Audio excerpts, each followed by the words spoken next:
Let's see what we can fix today.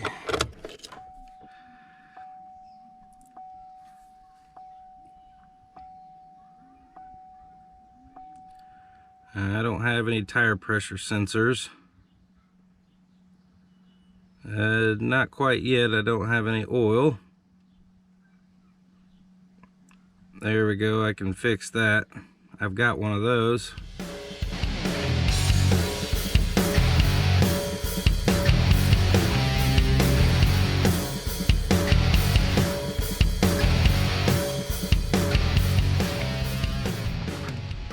What is up, everybody? Welcome back to the channel. If you're new here, this is Packwood Performance 4x4, and hope y'all are having a great day.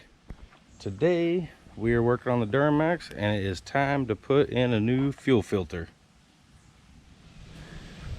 I've changed a few of these on my previous diesels, and I always came in from the top, but as you can see on this one, it is a little hard to get to. So what we are going to do is we are going to come down here and we're going to take this inner fender liner off, and it gives us a lot more access to that filter. We're going to start out by taking all the bolts out of the outside edge and then taking the push pins out. My fenders have random bolts. This looks like an 8mm. This is a Phillips. Here's some weird little metal thing that's holding on. But no matter what, we're going to go ahead and get it out and get this changed. I'm going to start by removing the little plastic clips or push pins. If you don't have a tool like this, then you can usually get it with a pair of pliers and a flathead.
Now that we got the liner out of the way, you can see perfect access to the fuel filter.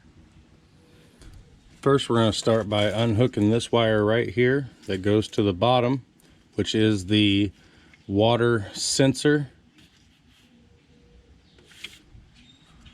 I'm going to get my gloves on because it looks a little dirty in here. Should just be able to push and then unclip. And now I can't remember how tight this is, but you can see here on the side it kind of tells you it should only be a quarter of a turn with your hand after it's tight. So I feel like usually you can take these off by hand. You might have to use a oil wrench to help get it off.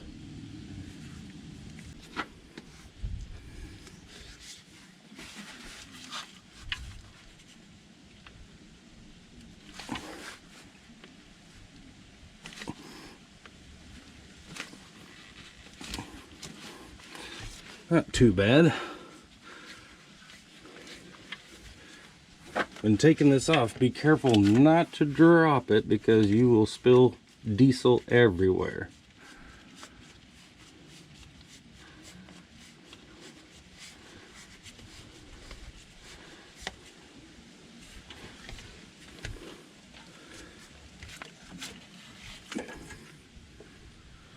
Make sure that your rubber O-ring comes off with the filter and doesn't stay up there, because you don't want two of them on there. So here we have our new filter.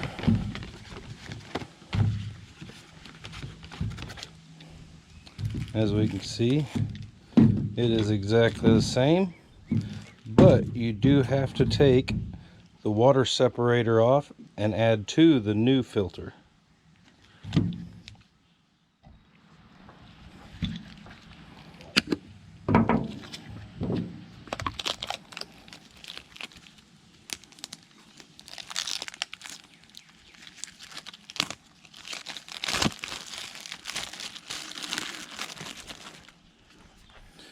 The new filter will come with new O-rings as well. One for the water sensor and one for the top.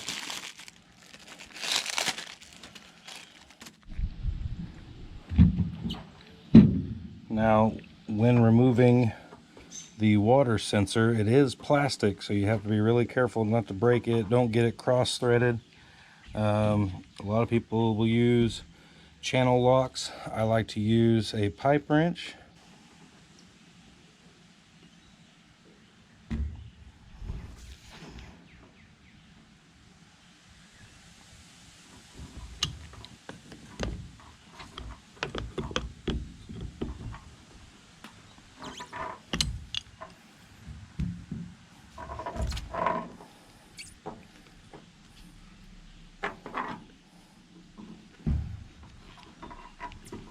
I'm gonna go take this off on the grass because I feel like fuel's gonna go everywhere.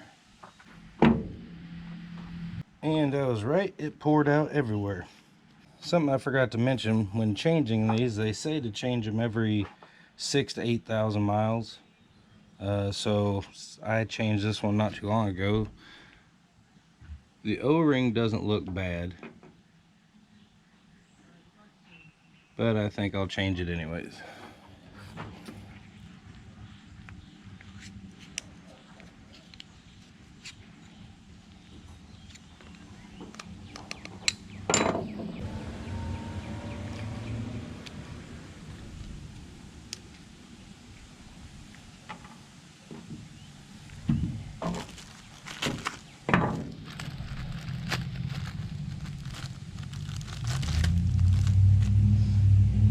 I already have diesel on my hands, but you kind of want to lube it up with the diesel.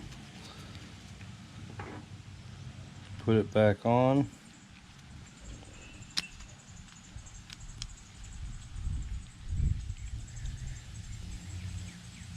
Then reinstall, and like I said, be careful not to cross thread it. It is plastic.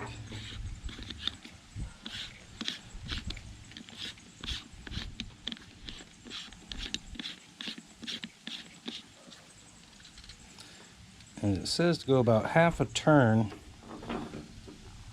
whenever you get it tight.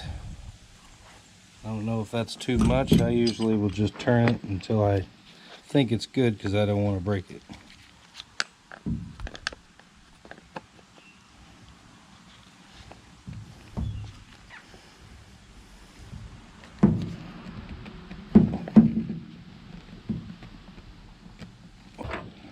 Now we'll get our new O-ring.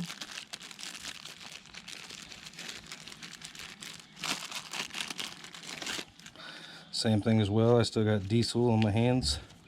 I'll lube it up. And put it where it sets in the groove. It doesn't sit there very good, so make sure it stays in there.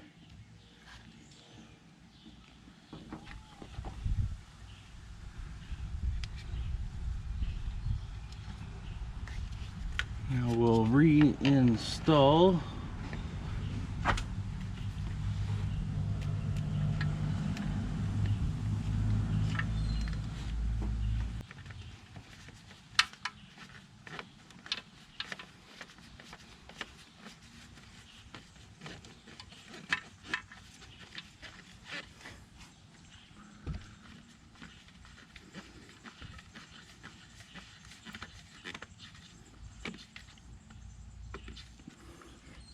Go get a paper towel to wipe it off so I can actually turn it.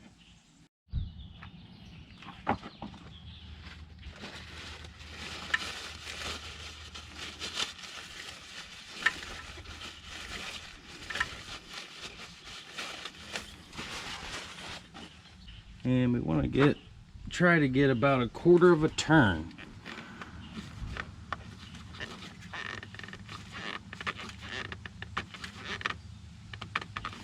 I feel like that was about 1/4.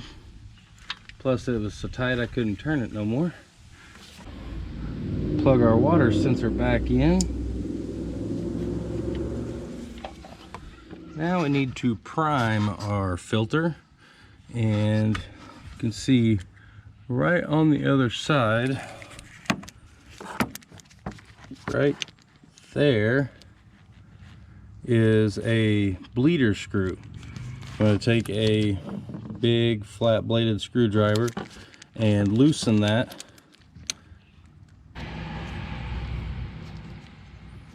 Don't have to take it all the way out, but just loosen it up a little bit. And then you will start pumping this little button right here, which is going to fill your filter full of fuel. I probably could have put fuel in the filter first, but why do that and make a mess when you can just do this? But eventually you will see bubbles start to come out of that bleeder screw, getting all the air out of the line.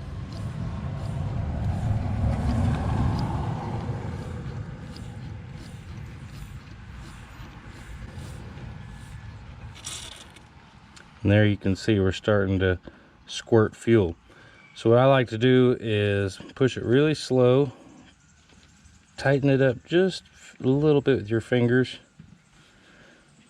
pump it a little bit more, turn it back open, make sure there's no bubbles,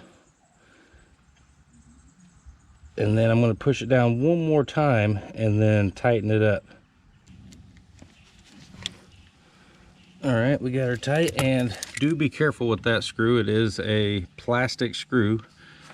You can also put a socket on it, but I feel like a flat bladed screwdriver is the best way to go.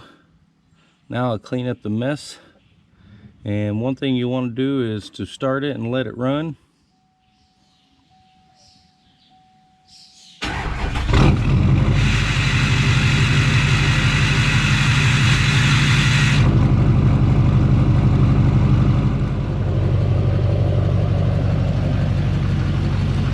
I know it's kind of loud, but we want to check for leaks.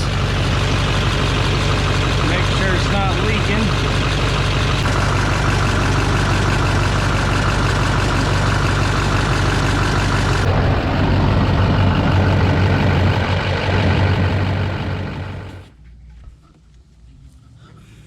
Well, it doesn't feel like we have any leaks.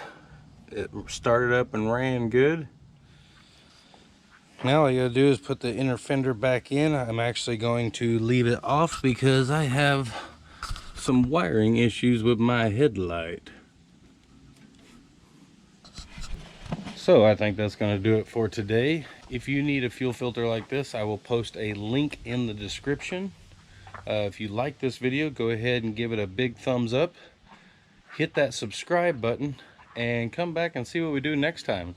Until then, have a good evening.